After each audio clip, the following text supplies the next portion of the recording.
Ah, Bwana sifiwe. Praise the Lord. Bwana sifiwe. Praise the Lord. Bwana sifiwe. Praise the Lord.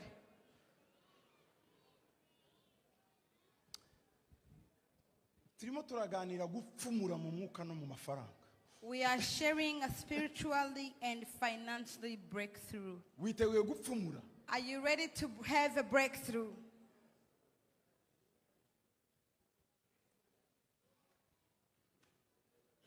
Tuzi gusenga. We know how to pray. Tuzi kuririmba. We know how to sing. Tuvuga mu ndimi kurusha abandi. We speak in tongue more than any other people. Tuzi kuvuga ubutumwa. We know how to preach the gospel. Mwese buri muntu ura bamuzanya kuvuga ubutumwa. Titwakwemera ko dutaha kuko muzi kuvuga ubutumwa. If each one was given an opportunity to share the gospel here, we cannot leave this place because everyone is so well to preach. Mu byukuri kuba ari njye urimo buvuga n'ubuntu nagiriwe gusa ariko aha hari abakozi b'Imana bakomeye. It is an honor for me to stand here because I know there's so many great men of God who are here who can preach. Ibyo rwose titubitindaho. But we don't take time into those. Ikindi twibagiwe tutamenye. Another thing that we ignore. Nico kugira amafaranga. It's of having the finance. Tekeza ko ari byiza nacyo kutugikoraho. And that is, I think it's so important that we know it. Dufite urubyaro rwa Petero ariko rwa Aburahamu ntago dufite. We have the generation of Peter, but we lack the generation of Abraham. Ifeza n'izahabu ntazo. The silver and gold. Ifeza n'izahabu ntazo. Ariko icyo mfite ni iki? Ni Yesu. Gold and silver, I don't have it, but what I have is the salvation. Ariko Aburahamu. But for Abraham, yari afite ifeza. He had the silver. Kandi yaje mu by'umwuka nazo agakoraho. And he also had the spiritual abilities. Nabyo yarazifite. He had both. Ni gute rero twakombina abantu babiri umwe mu isezerano rya kera n'undi mu isezerano rishya tukamushira hamwe. So how can we combine these two people, one from the Old Testament, one from the New Testament, and make them one? Uwo muntu tumusangaye mu byanditswe. So where do we find this person into the scriptures? Mu byakozwe n'intumwa 29. In the Acts of the Apostles 29. Let us read it. Acts of Apostles 29. Read it all. Ntayo. Oya baciye page. Ntayo mubona? Do you find that chapter? Mwabuze ibyakozwe n'intumwa 29. Igarukira kuri nga. Niwe ugomba kwandika 29. So the Acts of the Apostles has only 28 chapters. Iyanyuma igarukira kuri Paul ari mu nzu yakodesheje mu Baroma imyaka 2 aho ararangiza akazi ke. 29 ni wowe. The Acts of Apostles stops on the chapter 28 when Paul was renting a house in the Roman Empire. So the 29th chapter is for you to be written. We don't need the Paul today because we have so many Pauls here. Paul had the gift and he was in abundance.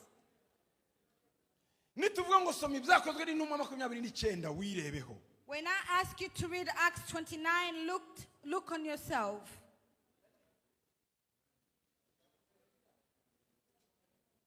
Muzarebe inyigisho zanjye natanze seminere yose y'icyumweru ku byakozwe n'intumwa 29. Nakoze seminere yayo. I had a seminary about the Acts of Apostles 29. Umunsi mbwire ba Kristo ngo musome mwese byakozwe n'intumwa bose bagiye muri Bibiliya 29 ndavuga ndacyafite urugendo. When I told the members of the church to read the chapter 29 of the Acts, everybody was turning the page, but I noticed that I still had so much to do. That's when I started to preach to them, teach them. Ministeri dukorera ariyo ministeri de la parole authentique cyangwa authentic word ministry. The Authentic Word Ministries ifite amaboko abiri. Has 2 branches or 2 arms. Ukuboko kwa mbere one arm gushinzwe iby'umwuka. It is It's in charge of spiritual matters, nizo twita Zion.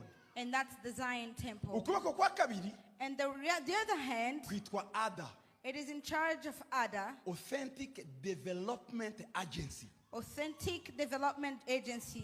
Umutwe And the head ni Ministère de la Parole Authentique. is Authentic Ministries. Amaboko The arms, ni Zion, Zion ni Temple, Ada. and ADA. Ibi byombi So these two arms, uku kuboko kw'iburyo the right, Ariko the right Zion. arm, which is Zion Temple, uku ni Petero.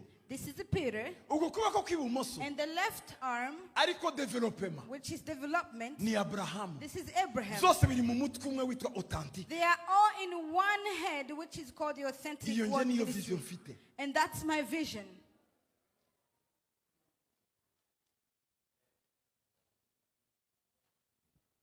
Ada ADA mu Rwanda in Rwanda ifite ibitaro, has the hospitals, ifite amashuri yitwa Authentic Academy, has school Hafi mu called gihugu cyose. Authentic Academy in nationwide. ifite televiziyo, It has Authentic TV, ifite radio. Authentic Radio. Iyo ni Ada. This is the You need arm Abraham. or the side of Abraham or left hand of the ADA. Muri Congo, In Congo, Ada ADA, ari Authentic. which is authentic, Yagize imyaka ibiri for 2 years inegosiye n'ubutegetsi bwa Congo negotiating with the leadership of Congo kugira ngo ihabwe ibitaro bya Minembwe na Mikenke na Gatanga. Iyi ni imyaka, uyu ni umwaka wa gatanu Ada ariyo ibikoresha. This is the 5th year ADA has 3 hospitals, Minembwe, Mikenke, and Gatanga. Zatwaye imyaka ibiri It took us 2 years kugira ngo twemeze leta to convince the government ko biriya bitaro twabiyobora. that we can be in charge and lead those hospitals.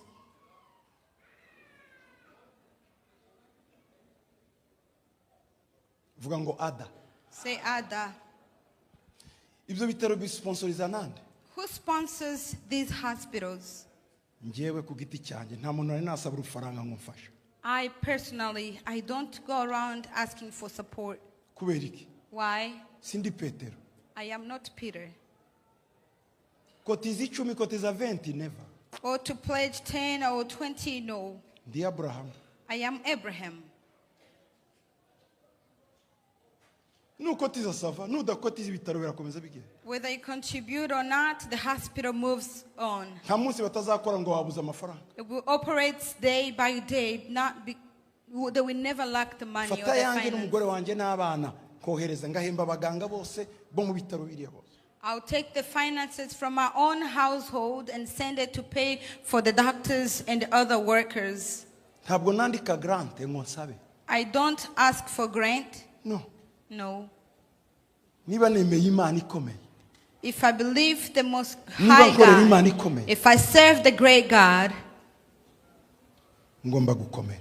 I must work. Bwana sifiwe. Praise God. Nagiye mu Minembwe I went to Minembwe muri 2008. in 2008. Subira muri 2012. Went back 2012. Ngezeyo When I got there, baza kumpuruza abagabo. men came welcoming me. Umugore yarimwe abyara. A young woman was giving birth, Bigomba ko bamubaga. and she was supposed to have C-section. Icyo bakoze.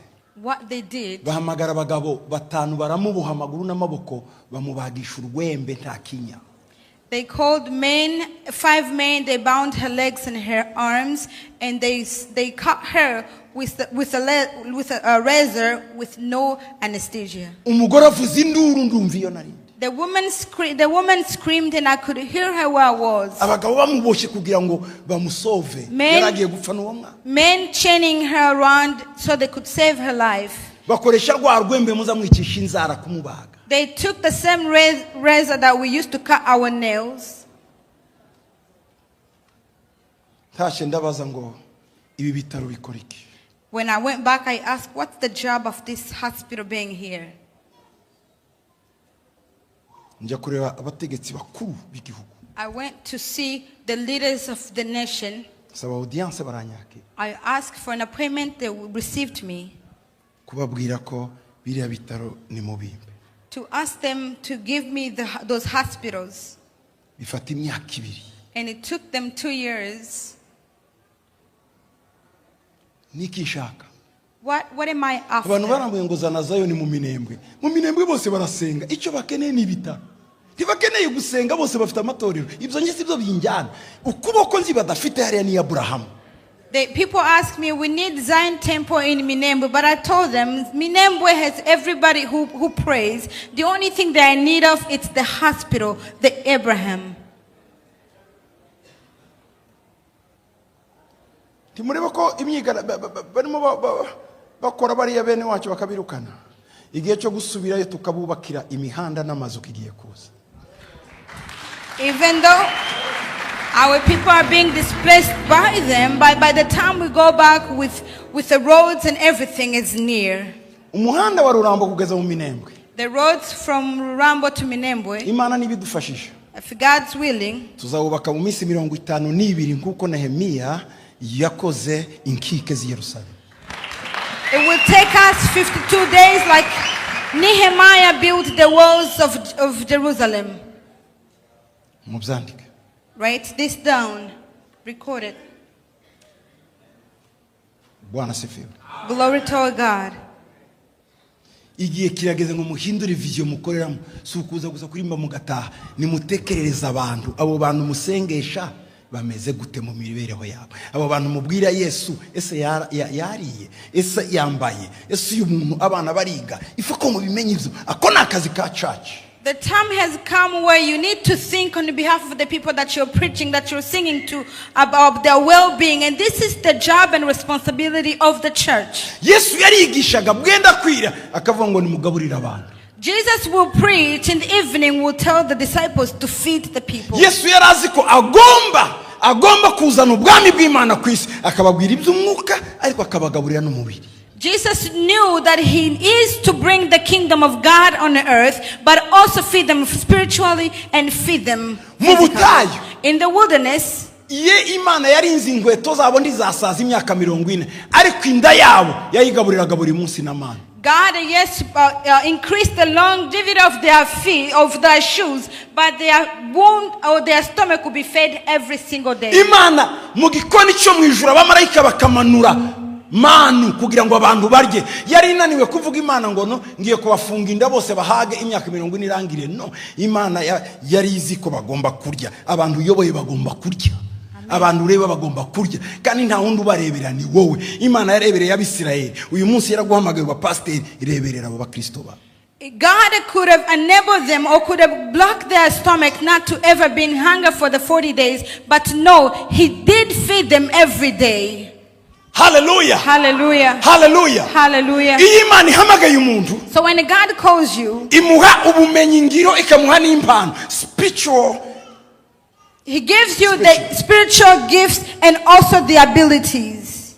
Nababwiye impano nizi Imana itanga ubumenyi n'ubwo umuntu avukana. God gives gifts by the ability you are born with. Impano tuzihabwa umunsi umwuka wera yatuje mutwakiriye Yesu. Naho ubumenyi ngiro cyangwa se skills cyangwa se tala turazivukana. God gives you the gifts by the abilities that we were born with them. Impano The gifts nizo gufasha abantu. is to assist and help people. But the ability of skills Nubwo kudufasha natwe. is to help ourselves. Icyakabiri Imana y'umuntu. The second thing God gives to a man, Imana yahamagaye abantu cyangwa ubwoko icyakabiri baha n'amafaranga. the second thing God gives to a person when he's been called or the nation is the finance. Imana imaze kurema Adamu After God created Adam, bagirana ubusabane. they had a fellowship. Iyo yari image y'itorero. This was the image of the church. Buri mugoroba Imana ikaza mu cyumba cy'amasengesho bagashima Imana na Adamu. Every evening God will visit them in the prayer room and they will pray with him and Adam. Ariko ahantu Imana yari yamushize But the place God had placed him, yabaga ahantu haba inzuzi zitembamo zahabu. he was where there were rivers that flows. Imana That flowed the yamubwira ngo, gold in it. And God said, reberera ingobyi yose so watch for this garden uhinge cultivate uhingire jardin, this garden, ubone uburyo, and have the means. finance cyangwa se amarongo So finance, ni ikintu Imana iha buri muntu wese iyavutse, it is something that is provided to each individual when they are born. kandi finance ijyana n'umuhamagaro.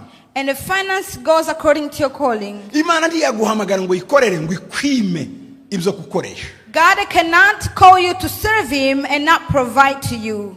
Yesu ashimwe cyane. Amen. Itangira 12:2. Genesis 12:12. 12:7 pardon. Genesis 12:7-8. Ngo Uwiteka abonekera Abrahamu aramubwira ati urubyaro rwawe nzaruha iki gihugu, yubakireyo igicaniro Uwiteka wamubonekeye. You have that. Go to the special endowment from God, special gifts of ability, God's Moses. You have?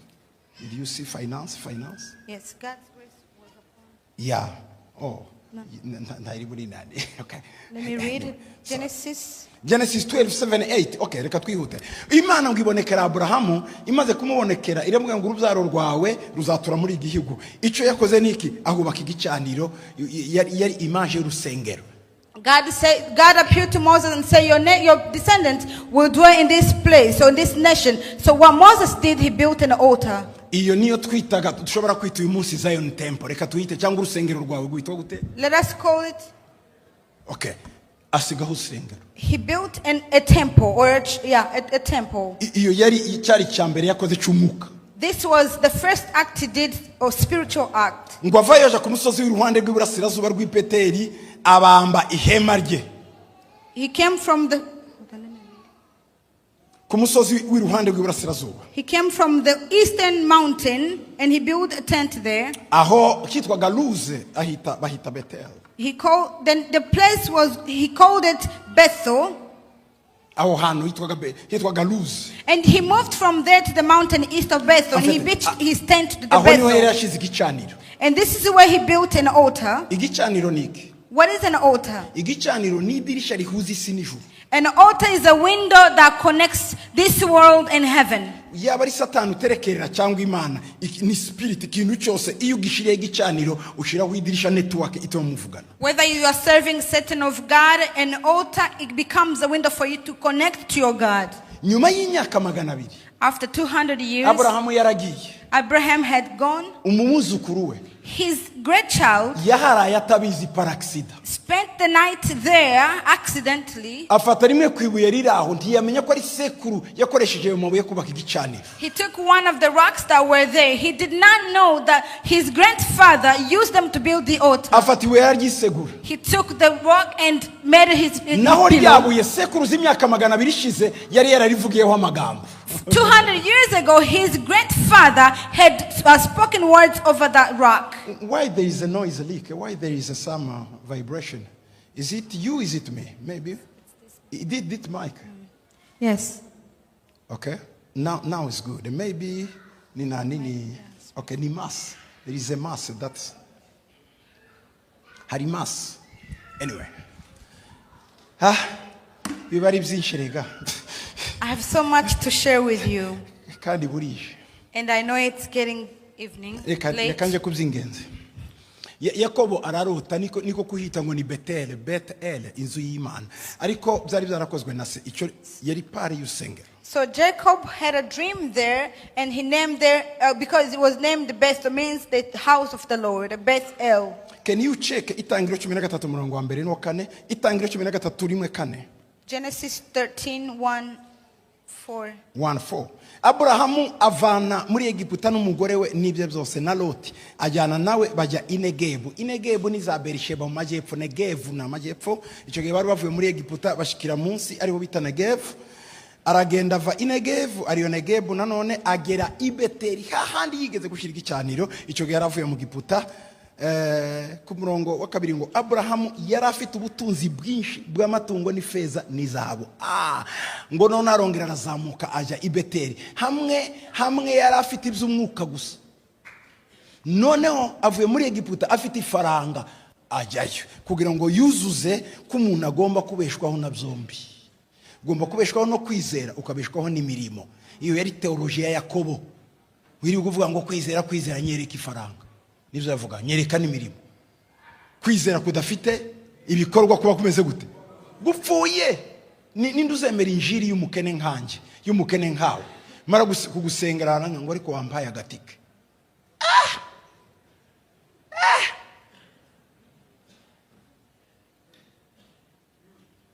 Fite imbaraga zikuri biheko ariko nkananirwa izinyishurira tike yo kuja kubikura. Bandugu, siyo ni mudanganyifu.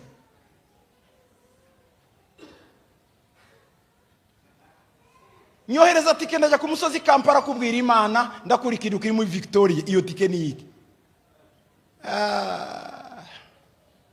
Imana ikuri ikintu kiri muri Victoria irananirwa kuguha ifaranga. Hari kasorobo. Hari ikintu tutamenye.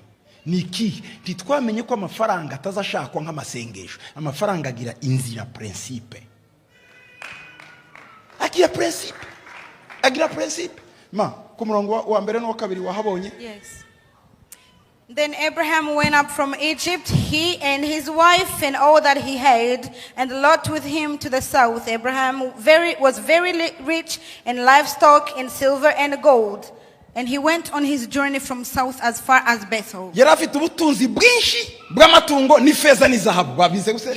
Abraham was very rich in livestock, in silver and in gold. Very rich in livestock. Amatungo, then in silver, izahabu, then and in gold. Ahambabwira ni muri antiquite, muri prehistoire, mu kinyejana cya 13 muri dynasty ya kera y'abafarao. Iki gihe abandi bari bazi zahabu, we uturanye nayo ko ntuyizi n'ishusho yayo. This the Bible what it talks here. Uturanye n'ifeza ntuzi uko zitwa. Ariko Abraham kera bari bazi ifeza icyarico. We wavukiye na habi ifeza ariko ntuzizi. Hako bavuga gukura ibihe kukaba wa mbere. Kura n'ifeza rero ziri muri zihamagare nazo zize. Ega n'uburozi mu bundi. Nazo zihamagare zize mu izina rya Yesu. Muzi gukura ibitadufitiye akamaro gusa. Ni mukuri bifite akamaro. Muhamagare ifeza zize. Muzihamagare. Byose nakwirirwa nkura ibiheko nabivuma bigapfa. Simfite uwo mwanya, mfite umwanya wo gukura zahabu. Yeah.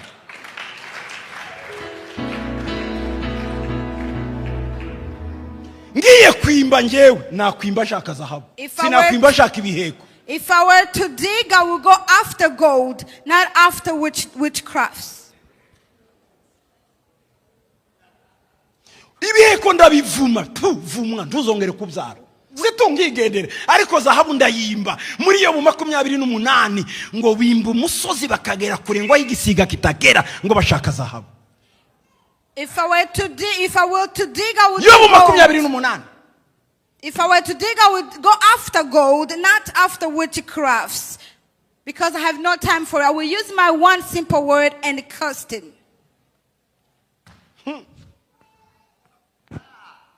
Do you know the strength that you put into, or the effort you put into digging the witchcrafts? And you work that much hard and you have no ticket to go back. Abraham was very rich. He went from Egypt with his livestock, with the silver, with the gold and silver. Where did he get the first time? At the church in Bethel. Hallelujah. Hallelujah. ngo hari igicaniro yubatse mbere ngo Abrahamu yambarizaho izina ry'Uwiteka. Iyo ufite ifaranga uririmba na morale. Kibazakubeshya. Iyo mu mufuka atari ikintu uriterera wo icara hariya atari ko ibi ni ibikimana nge warantaye. Ariko iyo ufite konti rimwe akantu uriterera bakabona urakora hariya bakabona ngo ni umwuka ariko ni morale y'ifaranga. And the Bible said to the place where Abraham had built the altar, remember he danced here because when you know you are standing good financially, you are here and jumping in with a joy because of what you have, you know very well. Ibi ndimo mbibabwira kugira ngo mumenye ko gushaka ifaranga atari icyaha, ariko mugomba kugira uburyo muzishakiramo mugakorera Imana kandi mufite akantu. I'm telling you not to take out the mindset that going after money it is a sin. No, there are principles that you must follow. Si icyaha. It is not a sin. Si icyaha. It's not a sin. Itangiriro 24:34 36. Genesis 24:34-36. Aramubwira ati ndi umugaragu wa Aburahamu ngo kandi Uwiteka yahaye databuja imigisha myinshi ngo ahinduka umuntu ukomeye ngo kandi yamuhaye imikumbi n'amashyo n'ifeza n'izahabu n'abagaragu n'abaja n'ingamiya n'indogobe ngo kandi na Sara muka databuja yamubyariye umuhungu akecuye. Voilà, iyo niyo sifa yo kuvuga. Genesis 24:34-36. Let us read. So he said, I am Abraham's servant. The Lord has blessed my master greatly. And he has become great. And he has given him flocks and the herds, silver, gold, male and female servants, and camels and donkeys. Uzi ibi yarimo bivugira iki yagiye gusaba umugeni iyo ukize ntawe ukima umugeni. He was telling these stories to the people he went to ask for the bride. When you are rich, you get whatever you want. Abahungu babi barongora abagore badakunze, ariko abahungu bakenye beza barongora abagore babi. Ubukene burabengwa mwabantu, ariko uba mukiri ukaresha ni mikoro ukarongora ikizungerezi franga. Hey. You may be handsome or beautiful, but if you are poor, you get the least of all. But you may be rich and the ugliest, if I may say, and you get the most beautiful thing on this world. Iyo mugiye gusaba umugeni muri abakene bazavuga ngo n'uburebure bw'ubusa nta kintu ntibagira n'urwara. Mugasubirayo n'inkoni zanyu ko mwaje. Ariko haza mu gitondo uzi undi avuga ngo dufite nk'ibihumbi 2 ngo uyu niwe mukwesha. You may be handsome, tall, and beautiful, but when you go look for a bride, they'll despise you because you are nothing or you have nothing. But you may be so great, but not a good appearance, and the bride will be given to you because of your wealth. Nta mukobwa mubi hano muri Amerika ukibura umugabo. Amanuka Afrika ntibashaka se kuza muri Amerika. Uragenda ukamuyora ukamuzana. C'est normal. There is no such thing as an ugly person or ugly young lady who will not get married being here in America, because they will go, whether they are over age of getting married, they will go to Africa and find a very young, handsome man. Hari abahungu birataga muri Afrika bakabenga bose, ariko bari mukuzaga agakobwa kavuye muri Amerika. Yaba afite utuzuru tureba hejuru, yaba afite ino rimeze gutya, yaba bahita bati twabonye umugeni w'ikizungerezi. Ni faranga si ikizungerezi.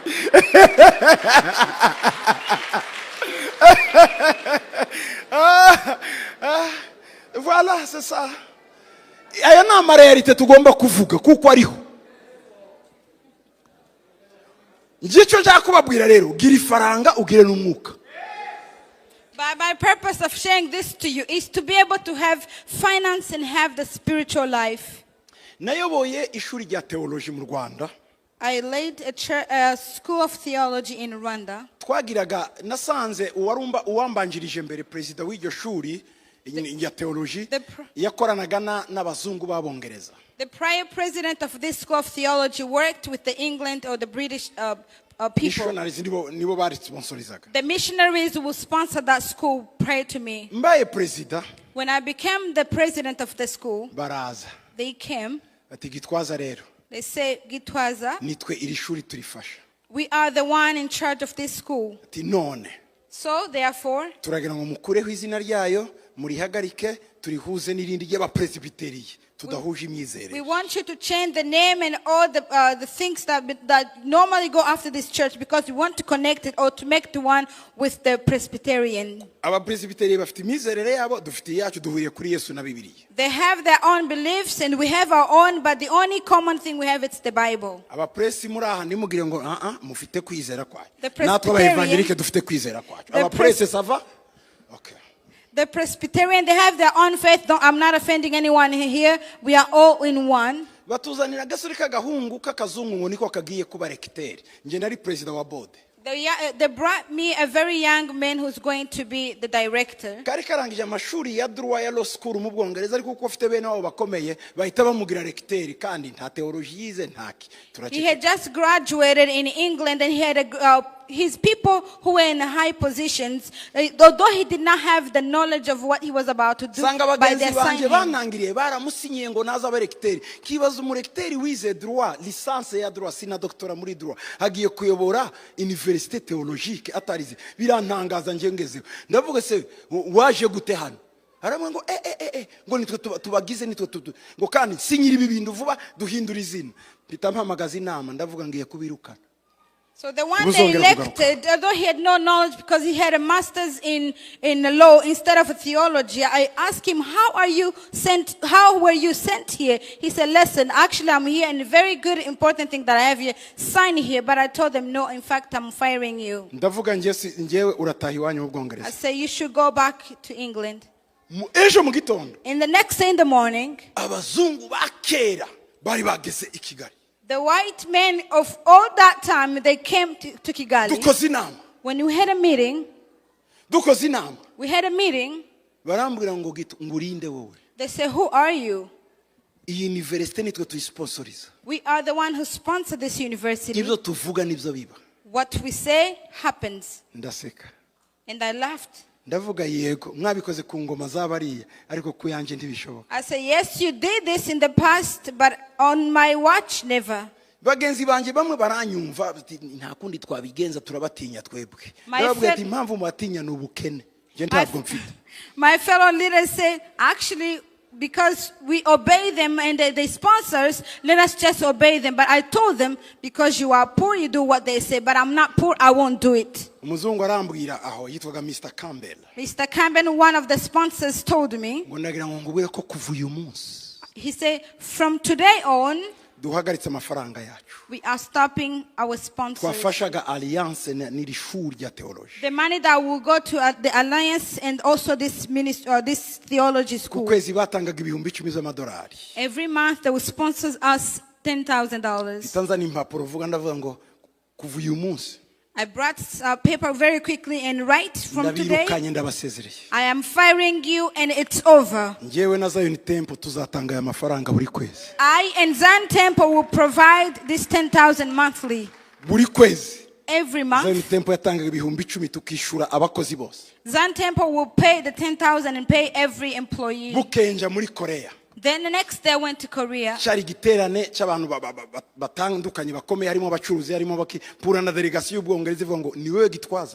There were different businessmen who met there, but I met with a delegation from England. They said, are you Gitwaza?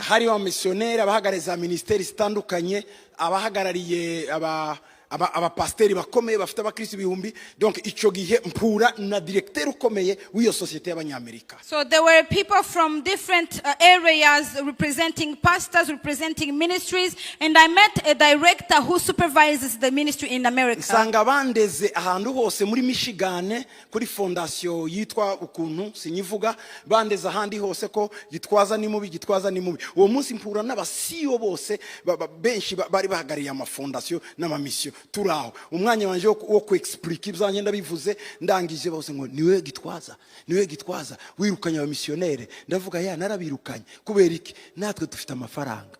Niko nababwiye natwe dufite amafaranga.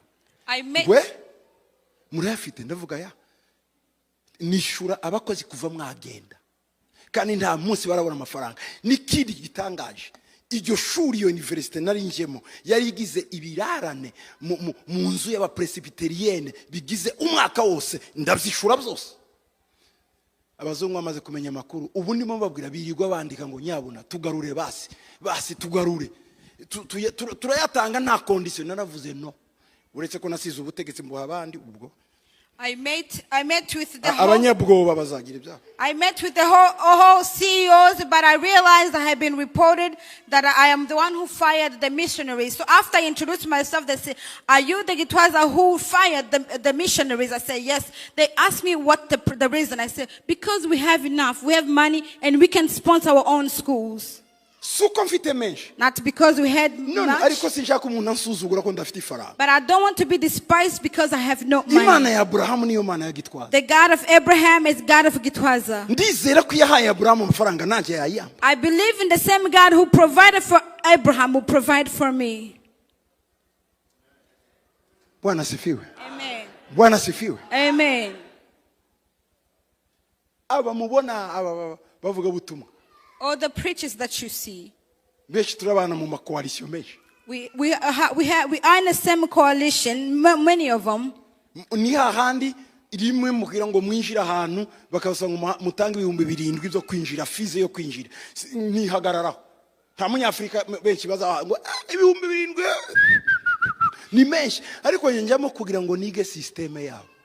Some of them, when we have a meeting, the entrance fee is up to 7,000. I tell you, some of Africans' leader will never pay just for the entrance. But why do I go there? It's to enter and get to know their system, how they work, not to be despised. Umumissionary umwe muri abo pastor amwe ngo dushobora gusangira cafe hariya. One of them asked me, "Can we share coffee?" Undarazo wa kabiri. The next came, and the third came. Turicara muri cafeteria. We sat in the cafeteria. Batumije ibiryo. They called for the order for the food. Pamagara umuwaiter. I called the waitress. Ndamubwira. And I said, "Muha carte yanjye." I gave the waitress my card. Nibarangiza kurya ibyo bashatse wishure. I said, after we had eaten, go and pay. I gave him my card so they could pay. Turangije.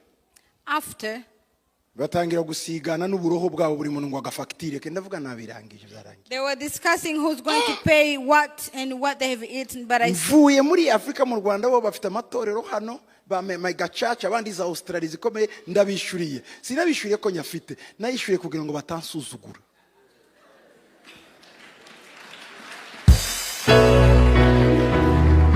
I had just come from Africa, and these people, I'm telling you, they have mega churches here in Australia. I did not pay their bills because I have much money or more than what they have, but I paid for them because I don't want to be despised. Tugira igiterane bita Afrika haguruka. Ibi ndimo ndababwira pratique rero.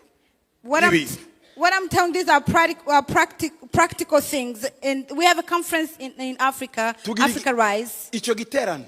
This conference, nigeze kujya mu Bubiligi mbona n'umupasiteri waho ukomera hagaya amatorero ya evangelique. I went to Belgium and I met with one of the great pastors. Ndamubwira ngo utumiye mu giterane. I told him, I'm inviting you to this conference. Ngo mu Rwanda. He said, in Rwanda? Ngo buri hari imihanda mufite? He said, do you have roads? Ndavuga ati niba itanari tuzagutwara mu ndege hejuru na helicopter nta kibazo.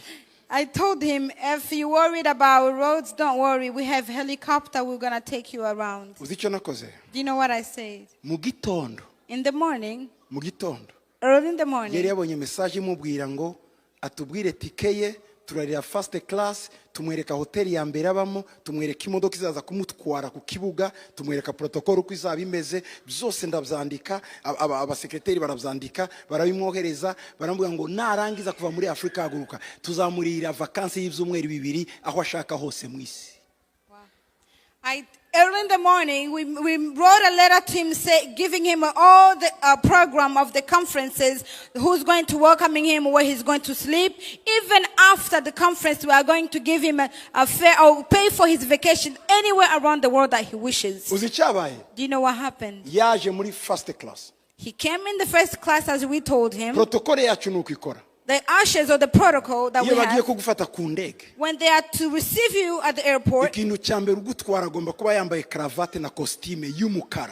person who's receiving at the airport is to be wearing black suit, white shirt, and a black tie.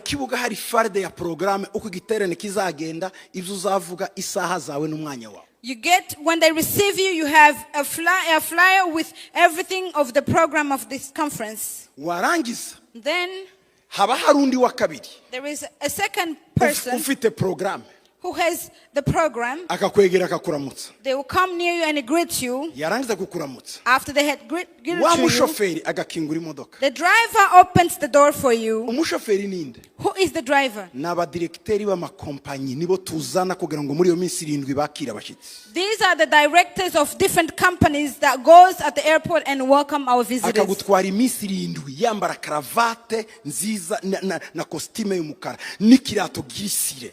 They will drive you around for 7 days, well-dressed in suit and a well-polished shoe. ndagira ngo mbabwire ni mentalite y'abami. I'm telling you, mentalite these y'abami. are the mindset of the kings. hanyuma shoferi ntiyemerewe kumubwira ijambo na rimwe keretse ari umubajije, kandi icyo amubajije nicyo asubiza, nta komantere yindi akora. The driver has no right to question or to speak to the person that he's driving unless the visitors is asking him, and only to respond to his question. kandi iyo babajije shoferi hasubiza wa wundi ufite faride niwe umuvuye, shoferi ntavuga.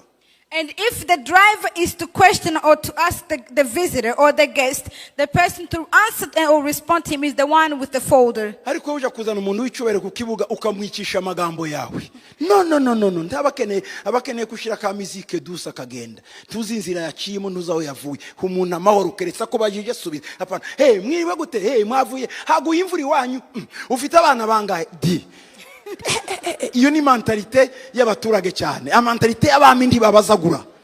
But for some of us, when you go to welcome some of the important people here, you question them along the way to the final destination. You are telling them you don't know how far they have driven, you don't know how far they have come, you don't know what's going in their mind. That is not the mentality or the mindset of the kings. Amen. Amen.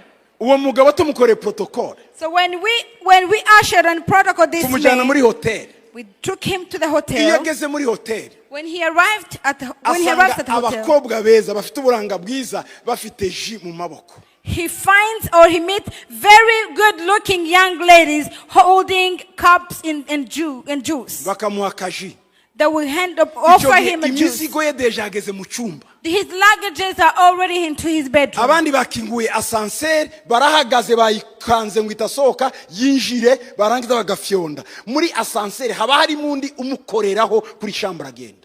And the other are waiting for him at the elevator already open so it will not be shut. And inside the elevator there's another person who's going to protocol him into his bedroom. yagera mu cyumba When he gets to his bedroom, agasanga harimo indabo bouquet de fleurs, indabo z'amafruit tropicale, imbuto zo muri tropique, amananasi, ibinyomoro ariyo mwita amapera, bijya byose biraho ari uruziga, n'amapapayi n'ibiki byose biryamye ku kameza n'izina rye, welcome Mr. Van de Put.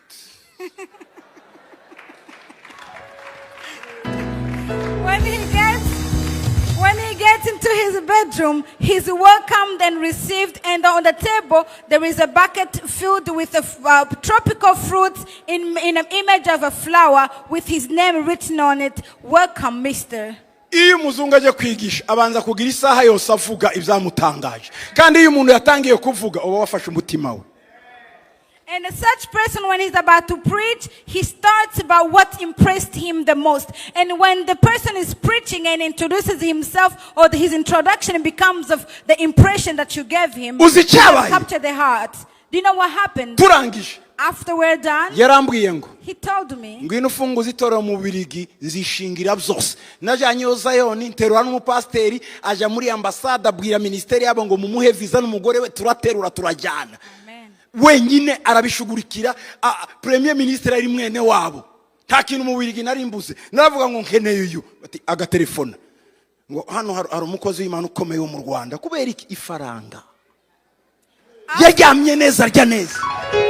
after the service that we provided to him, when he told me, you should bring and open or plant Zion Temple in Belgium. We did it, and he was in charge of paying the pastor and his entire family because he was related to the prime minister. Let me tell you again and remind you the importance of money. arambwira ngo ngiye kukubwira ikintu cyatumye nkubaza ngo se hari imihanda mu Rwanda. He told me, let me remind you and tell you the reason why I question about the roads in Rwanda. Ngo nanze ya Afrika ndayizinukwa nagiye mu giterane mu mujyi umwe wa Kongo. Nayivuze nanone ni Kongo. Ngo nagiye muri Kongo. Okay, ndeka mbivuge. He told me the reason why I told you it's because one of the countries I went to in the city, when I got to Kinshasa. Ngo imyenda natwaye yose turangije abapasiteri barayinsaba. Bati ikintu nagarukanye nagakweto nari nambaye nagapira ibindi byose barabasigarana. Ngo ndavuga ngo subiye hariya kandi banyambura utwanjye. Ati nari nzi ko ariko bizagenda. He said by the time I was coming back home, everything was taken by the pastors, each person asking me for the piece of clothes or my shoes. So, and when you invited me, I remember the same thing. Bati naje nikoreye igikapo kituzuyemo ibintu cyuzuyemo amaproje ngo nzabashakira imishinga iburaya. And he said, by the time I returned home, my suitcase was empty of my clothes, but was filled with their proposals of a project they want me to finance. Arambwira ngo ariko ibyo mukoze. But he told me the thing that you did to me in Rwanda changed my mindset and the thought I have over Africa in general. Abazungu mubona ntumiza mu giterane bariya turabarihira bakaja muri hoteli. Hari hoteli tushiramo abantu barenze 30. So the white men that you see in Africa Rise, we sponsored every single need of theirs, and each time we have about 30 people of them. Iyo natwe tubabwiye ngo dukeneye ikintu. So when we turn back to them and ask for service, amaboko aresharara mu kanya rero. The hands that are equal, they are able to greet. Kuko atakigusuzugwe icyo wamubwira cyose aragikora. Because he cannot to give you a breakthrough financially. Because when you have money, you are not afraid of anything. You are not ashamed. And nobody can rebuke you because that's how it is. When God gives you money, you start to pray well. He returned to Bethel. This man was now very rich. He was very rich. He was very rich.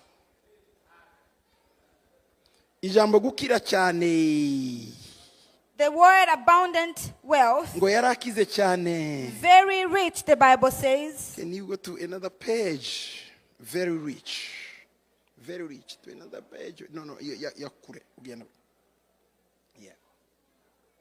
Oh, no. Yeah, kuri not. Very rich. Ijambo very rich. Yarakize cyane. Reka ngubwire uko rimeze.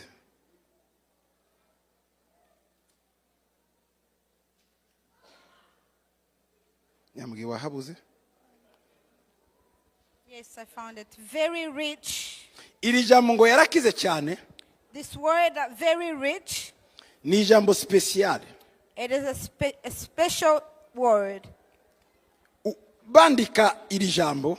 When this word was written, barimo bakompara n'abarabu bita ngo ni sheikh cyangwa bashek.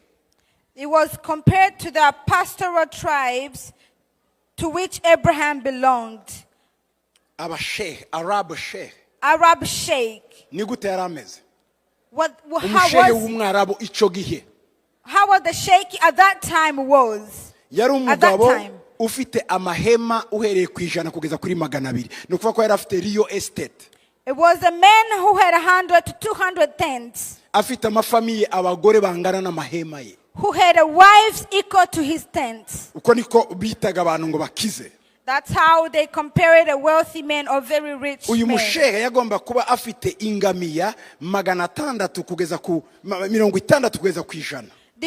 This Arab sheikh had from 60 to 100 camels. Yari afite intama 1000 akagira n'ihene 1000. This Arab sheikh had 1,000 sheep and goats. Ariko ho banditse ngo Abrahamu yari atunze cyane.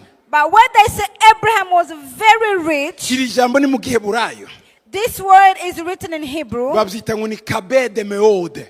It is called kabed meod.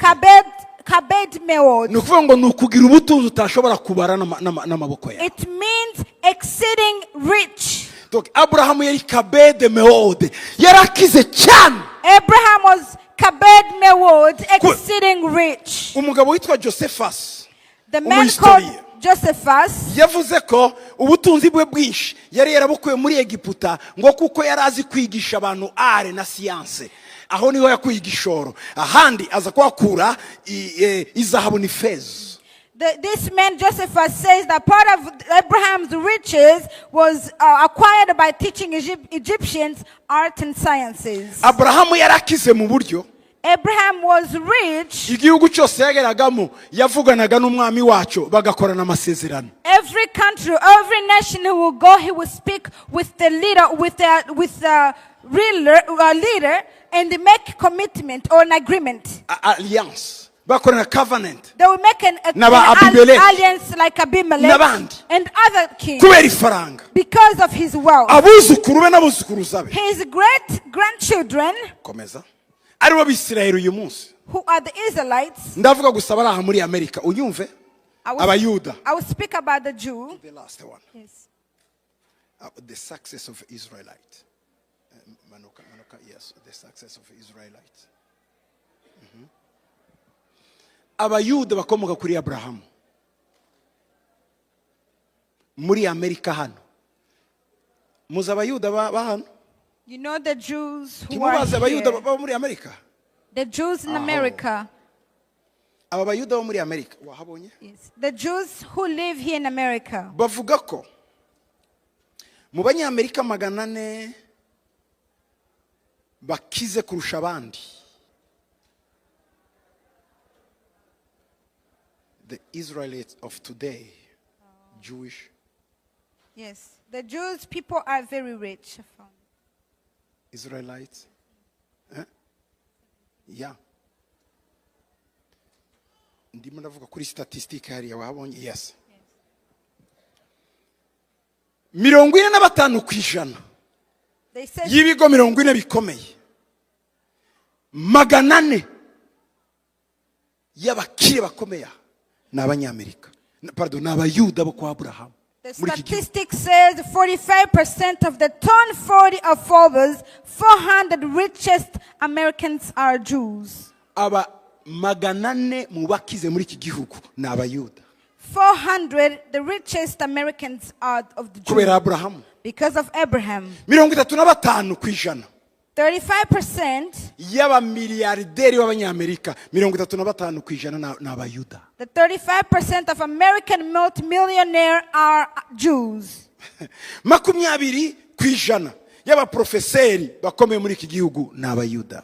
20% of the great professors at leading universities are Jews. 35% y'abanyamerika babonye prix Nobel muri science n'abayuda. 30% of Americans who received Nobel Prize winners are in science, they are Jews. 25% bafite prix Nobel muri iki gihugu n'abayuda. 25% of all Americans Nobel winners are Jews. 40% y'abafite ibigo bikomeye firm ya law cyangwa se abacamanza n'abavoka bakomeye muri iki gihugu 40% n'abayuda.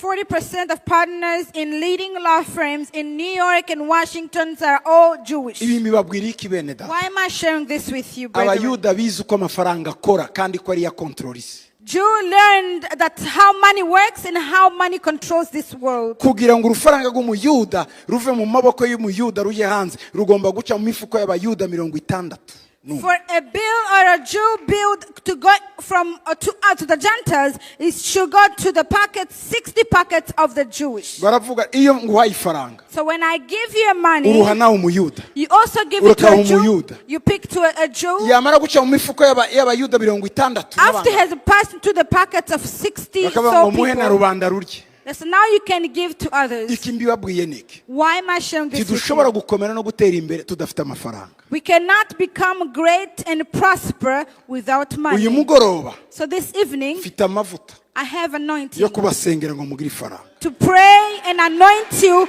to be able to have Ngiye finance. kubasengera I will pray for kugira ngo you mugire ifaranga. to have money. Kuko ibibazo byinshi dufite byakemuka. Because so many challenges we have and problems can be solved. Tugomba kugira za banki. We are to to have banks, tukagira ama assurance, to have insurances. tugomba kugira ama hopita akomeye muri iki gihugu, We are to have a great hospitals in this tugomba nation. kugira amakabine y'abavoka bakomeye muri iki To gihugu, have a good lawyers in this nation. tugomba kugira ama university akomeye. To have a great universities in this Twebwe nation. abana bavuye muri Afrika, As the children of Africa, iki ni igihugu umuntu wese yabibiramo kandi agatera imbere. this is the country where you sow and you prosper. Iki nicyo tugomba gukora. And this is what we are to do. Iyo umuyuda yahungabanye, Where if a Jew is in troubled, abayuda bose barahungabana. all the Jews are troubled. Ikindi mu mategeko y'abayuda, Into the law of Jews, nta muyuda uza wica mugenzi we. no Jew kills another Jew. Never. No. Baratukana bagashotorana ariko ntibarasana They ntibarwana. can quarrel, but they cannot attack one another. Nta muyu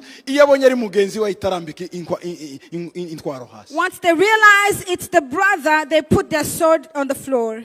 Donc tibavyumva kugira ngo umuyuda arashe mugenzi we, no. So they don't understand how a Jew could kill another Jew. Ibi nituzumva If we understand this tugakorera hamwe, and we work in unity, tuzagenda tugera kure. we will get further. Reka mvuge ubu butumwa gatoya. So let me share with you this. Muvuye You are coming mu gihugu gikomeye. from a great nation. Imana yaduhaye umugisha. God has given us blessing. Ubwoko mumbabarire mvuge noneho ku bwoko bwanyu abanyamurenge. I will talk specifically about your people, the Banyamulenge. Mwebwe abanyamurenge muri aha. You, the Banyamulenges who are here. Twebwe tutari abanyamurenge tudafite n'abagore batari abanyamurenge ndikuramo ndabwira mwebwe. Us who have wives who are not the Banyamulenge, I'm just going to focus on you who are fully Reka mbabwire Banyamulenge. mwebwe. I'll tell you this. Ndagira ngo mbabwire urwego Imana yabagejejeho muri Kongo. I want to tell you the level that God has taken you. Mu gashorishori mwabaye abaperezida b'igihugu. In the branches, all the way to the top, you have become president of the Iriya ni nation. honeri itazibagirana mu buzima. That is a great honor to never be forgotten. Imana yaberekaga ko ibazi. God was showing you that you are known, you are recognized by Him. Ikintu babashije kudukorera. The thing that they were able to do, Baremye iteka ry'umunyamurenge muri Kongo. they made history of the Banyamulenge people in Kuba Congo. perezida w'igihugu. To be the president of a nation, Ico ni ikintu gikomeye. that is an honor. It's a Misiyo great yabo thing. yari iki? So their mission was, Ntabwo yari iyo mutekereza. it's not their mindset, Yari iyo kubahesha icyubahiro. it was to glorify you. Turumvikanye. You get this? Igomba gukurikirana iki? What is next now? Deja ko mufite icyubahiro rero. Now you have the honor. Icyubahiro kijyana n'umufuka. Honor goes along with the size of your pocket. Uzi kuba representa legari ariko utagira akagari. You become a legal representative, but you don't even have the bike. Ufite izina ariko ntufite ifaranga. You have the name, but you don't have the money. Babyita condition, babyita position sans condition. It is called position without condition. Ufite position ihanitse. Turi abana b'Imana mu mwuka ariko abana b'Imana baraburara. Ni You condition are zo. children of God. You are in a high position, but children of God spend the night with Ni no gute food. position yacu yaresha na condition. So how can we elevate our position equal to our condition? Bakuru bacu batubanjiriye bagera kuri uriya mwanya wo hejuru barimo bazamura position yacu. Twe dusigaye rero bari umuna babo nituzamure condition. Amen.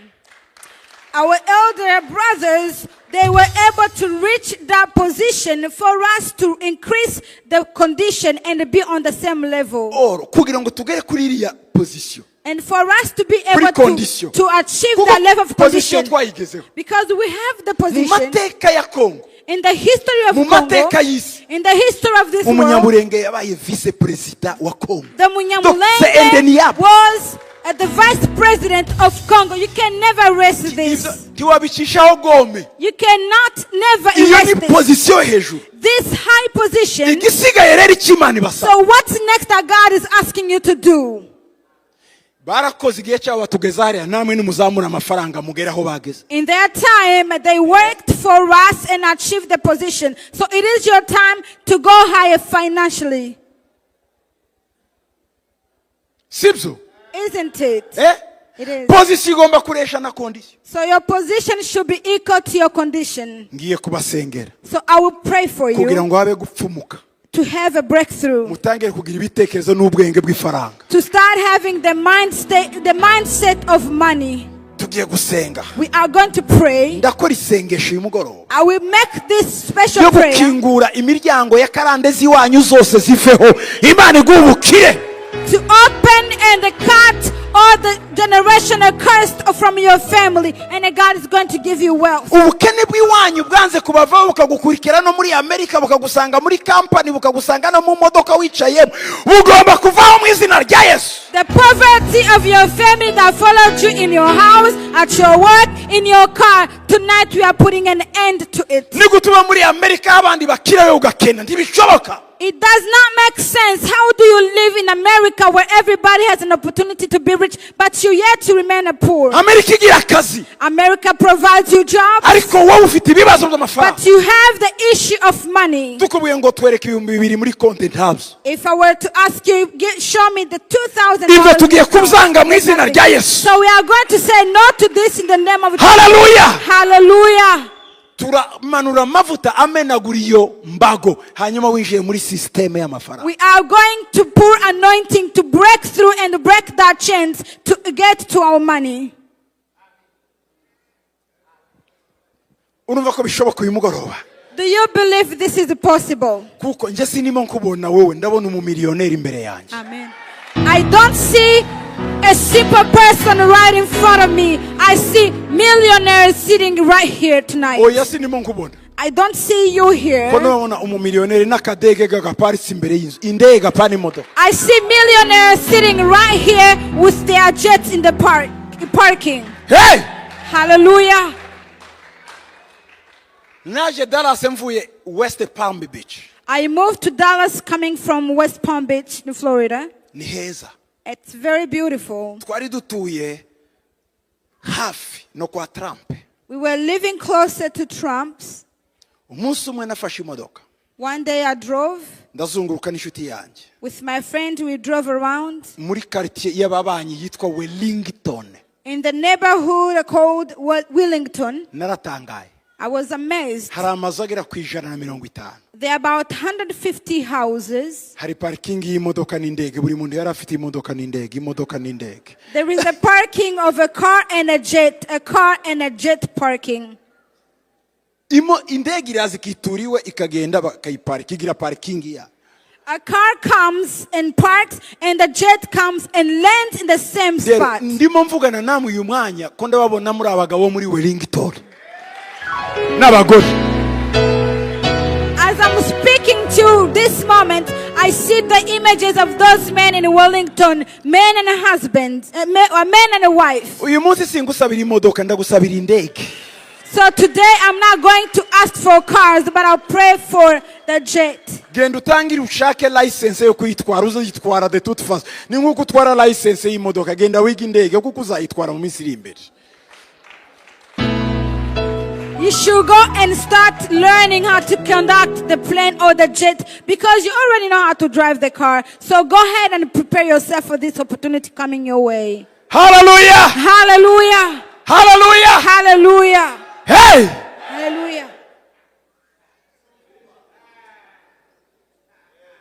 Bwana sifiwe. Praise the Lord. Subiramo ngo ndumukire. Repeat, I am rich. Bamwe byananiranye. Subiramo ngo ndumukire. I am rich.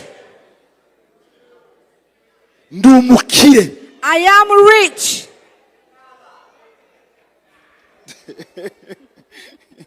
Bwana sifiwe sana. Praise the Lord. Mana we bahubukire. God, oh God, give him wealth.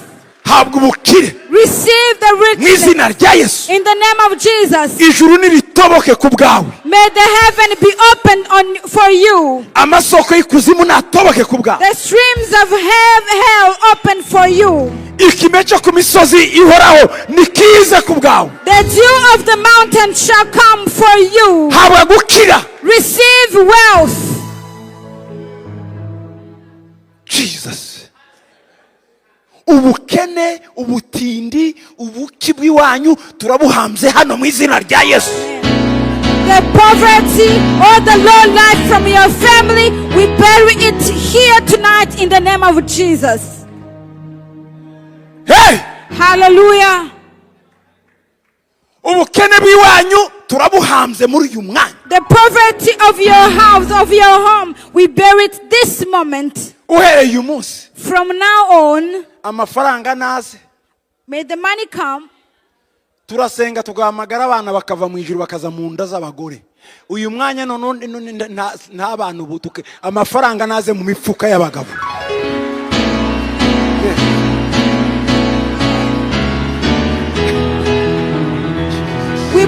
When we pray for the barren to conceive, children comes from heaven. But tonight we dedicated to pray for the finance to comes into our pockets. Namenye ko I understood Imana this. ihamagaye umuntu, When God calls a person, imuha impano, He gives you gifts ikamuha n'ifaranga. and He gives you money.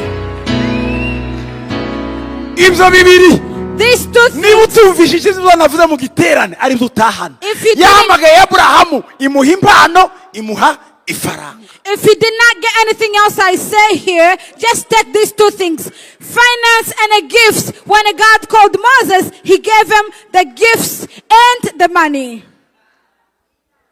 Aburahamu yakiriye abashitsi yicaye ku muryango w'ihema, bakubise ihema rye ati tugiyeyo, bakihicara ngo mubage ikibyibushye. Iyo atagira ikibyibushye baba baramuhaye umwana, ngo bamaze kurya bahaze, bamaze gutura umubi, ngo harya mugira akana. Imana yatanze isezerano ry'umwana yahaze. Abraham received the angels, and once he welcomed them, he said, get them the fat. Do you think if he was poor, he would have gotten the fat? No, but after he had eaten and burped, they said, do you have a child Mukama here? Nowa babyaye Samusoni, ariko bamaze kubagira marayika gahene. The Manoah's wife conceived Samson after they had fed the angel. Imana imaze kurya, And after God has eaten, ihaze, when he was full, ibwira abagenzi be ngo hari icyo twahishuye umugabo. he said, what can we keep from this man? And they said, nothing. Umugore wawe ari? They said, where is your wife? Ari mu ihema hariya mu muryango. So she is in the tent by the entrance. N'agakire da mu kanwa, umubwire umwaka utaha azazara.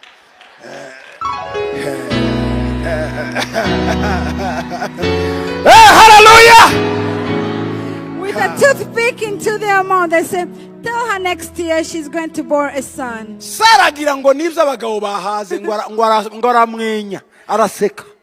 Sarah thought it's because Murahaze namwe they mwabura were icyo full, mushinyagurira. they were satisfied, now you are making jokes. Imana iravuga ngo uvuze iki sa? And God heard and said, Sarah, what Agira did you ubwoba just ngo say? nisekeraga. She said, I did nothing, I'm just Ngo reka laughing. ngubaze. So let me tell you, Niko ask sa. you, Sarah, Hari ikinanira Imana. is there anything impossible Ngundi to mwaka God? nk'uyu Next year like muzabyara. now, you will conceive and give Kuki iryo birth. jambo ryaje? Why was this word brought to Sarah? Imana, God, Yesu, Jesus, Umwuka Wera and the Holy Spirit. bamaze kurya bahaze. After they had eaten, they come. Gira ifaranga ubagira Imana hanyuma urebe. Have the money and feed the God and see what's going to happen in your life. Intambara ya Debora wayishe. Do you know who Wait, defeated the war of Ni umugore Deborah? witwa Sisera. Uzi icyo wakoze? Ikivuguto.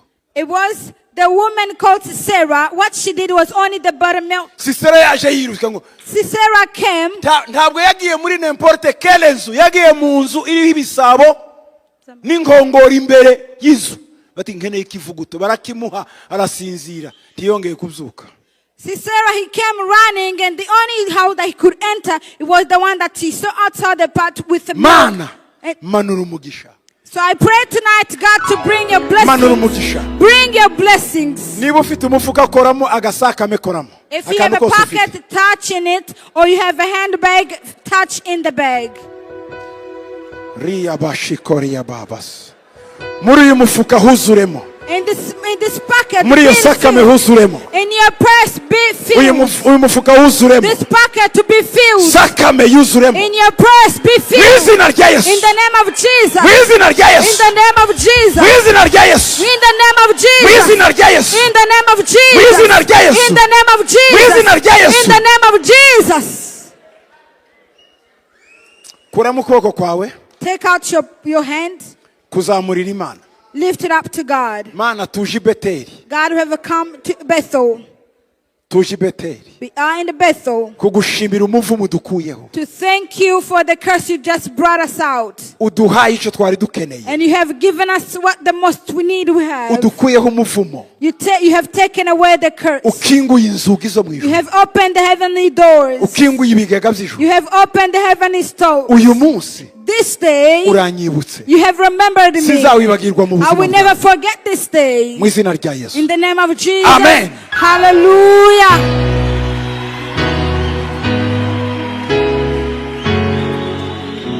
Amadeni yawe yose All your debts, ararangiye. it is over.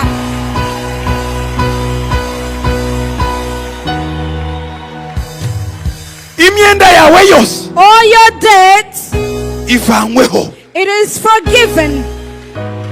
Uburyo So the way nuko bizagenda, and how it's going to work, Imana nigiye kubishugurikira. God will take care of it. Uburyo The way n'uburyo muzabigeraho, and how you're going to achieve it, Imana nigiye kubishugurikira. God is in charge of it. Ariko umuvumo, But the curse, uvuyeho. it is taken off. Bwana sifiwe. Glory to Jesus. Imana igiye gupfumura, God will give you breakthrough. winjire mu migisha mwasezeranijwe mutaravuka. And you will get to the promises that was given to you before your birth. Imigisha ya Aburahamu The ikumanukire, blessings of Abraham shall come upon you. ikuzeho, Shall come upon you. ikwicareho, Shall come in you. uyinjiremo, You will enter in uyigereho, it. You will achieve them. uyikoreho, You will touch them. uyirye, You will get them. You uyisangire will n'abandi, share with others. uzamure iwawe, You will get higher to yours. uzamure n'abandi, You will promote others. ukora ibitangaza You will do miracles. mu izina. In the name of Jesus. Hallelujah. Hallelujah. Amen. Amen. Fata amaboko abiri yawe rero, Take both of your hands. ukuboko kumwe ni Aburahamu, One hand is Abraham ukundi ni Petero. and the other hand is Ndagira Peter. ngo yaramukanyishe yo. I want you to put them together. Komeza ngiye kuvuga, ngiye kwatura. Hold them. I'm going to declare. Aya maboko yombi, These two hands, kumwe one hand kumuhe kuzura umwuka, shall be filled with the Holy Spirit, or will give you Ukundi. to be filled with the Holy Spirit, and another kumuhe kugira ubukungu. will give you wealth or Abrahamu finance. na Abraham Petero and Peter, nibahoberane mu maboko ye. may they meet into your hand and embrace Habwa each other. imbaraga z'umwuka, Receive the power of the Holy Spirit habwa n'ubukire and receive the wealth mu buzima bwawe. in your life, Imbaraga z'umwuka, the power of imbaraga spirit, z'ubukire the power of mu wealth buzima bwawe. in your life. Mu izina rya In Yesu, the name of mu Jesus. izina rya Yesu. In the name of Jesus. Petero Peter nahure na Aburahamu shall meet with Abraham bakubyarire Paul. and to give you Paul. Vuga ngo amen. Say amen. Amashi kwa Yesu. A mighty hand clap to Jesus. Hallelujah.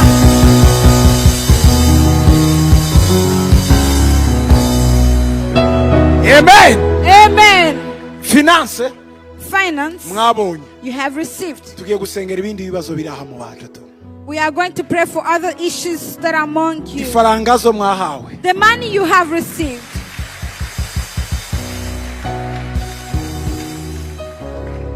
amen. Amen.